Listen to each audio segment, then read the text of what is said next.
السلام علیکم، کیا میں آپ سے کچھ سوال پوچھ سکتی ہوں؟ وعلیکم السلام، جی ضرور۔ ٹھیک ہے، میں اپنے پہلے سوال سے شروع کرتی ہوں۔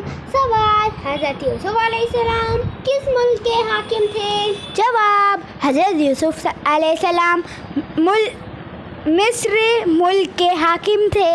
سوال: جس اونٹنی پر ہمارے نبی صلی اللہ علیہ وسلم نے ہجرت فرمائی اس کا نام کیا تھا؟ جواب: جس اونٹنی پر ہمارے نبی صلی اللہ علیہ وسلم نے ہجرت فرمائی اس اونٹنی کا نام قصوہ تھا۔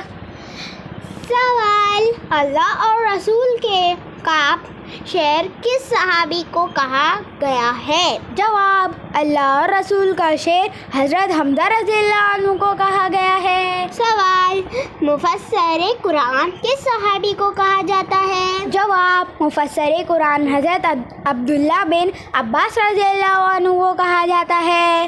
سوال: مدینہ منورہ کے مشہور قبرستان کا کیا نام ہے؟ جواب: مدینہ منورہ کے مشہور قبرستان کا نام جنت البقیع ہے۔